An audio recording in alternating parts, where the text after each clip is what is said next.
Hello, Red and Blue Base. I want to read you a story all about a teddy.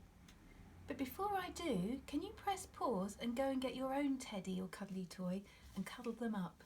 Off you go. There, have you got them? This is my special teddy. His name is Ernest. He says hello. Give your teddy a big cuddle. Right, this story is called Ruby.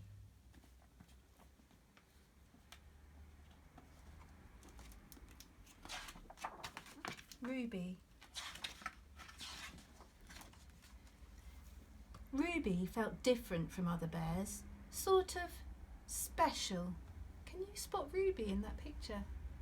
She's there. Mrs. Harris had been daydreaming when she made Ruby. She didn't notice that she'd used the spotted material that was meant for the toy leopards. She didn't watch carefully when she sewed on the nose. Oh dear, it's wonky. Ruby wasn't surprised when she was chosen from the other bears, but she didn't like being picked up by her ear. Ouch, get off, she growled. Ruby's paw was stamped with a S, and she was thrown in the air. Yes! S is for special, yelled Ruby. Ruby flew across the factory and landed in a box full of bears. Hello, she said. My name's Ruby and I'm special, see? She held up her paw. No, silly, laughed a big bear. S is for second best. We're mistakes, said the bear with rabbit ears. When the box is full, we'll be thrown out. Ruby's fur stood on end. She was horrified. More bears joined them in the box. At last the machine stopped. They listened to the workers as they chatted and hurried to catch the bus home. They heard the key turn in the lock. Then everything was quiet. One by one the bears fell asleep. All except Ruby. Ruby was thinking.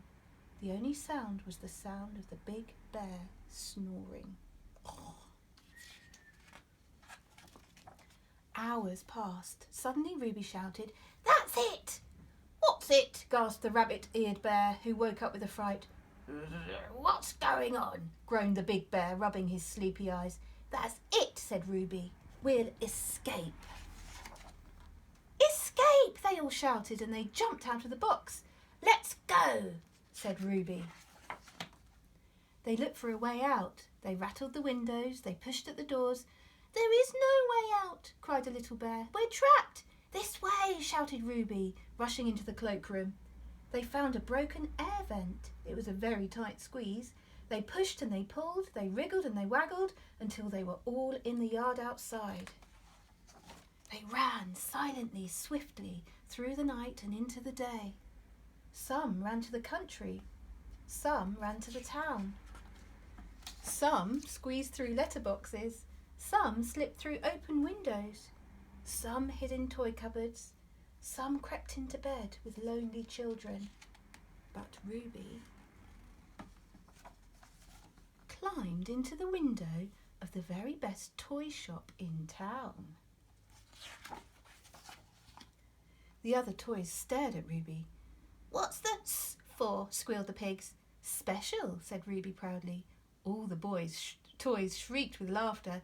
"Scruffy," said the smart-looking penguin. "Soppy," said the chimpanzee. "Stupid," giggled the mice. "Very strange for a bear," they all agreed.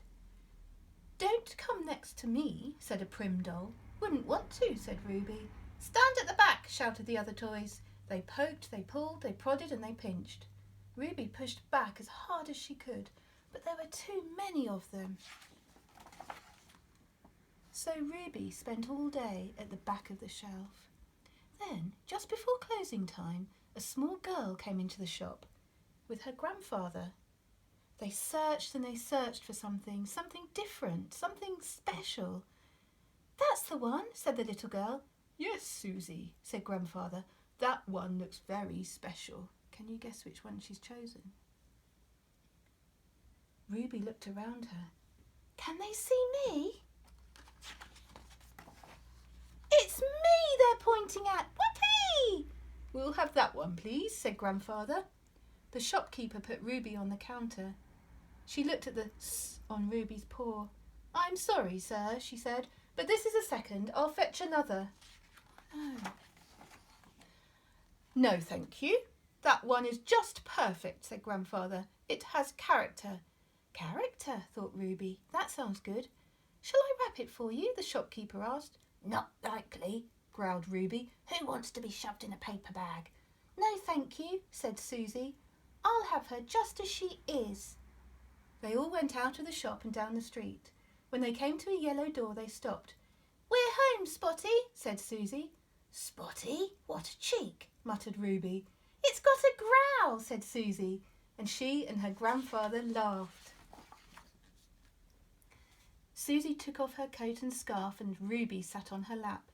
Susie stared at Ruby and Ruby stared back. Suddenly, Ruby saw a little silver S hanging on a chain round Susie's neck. "Hooray!" thought Ruby. "One of us!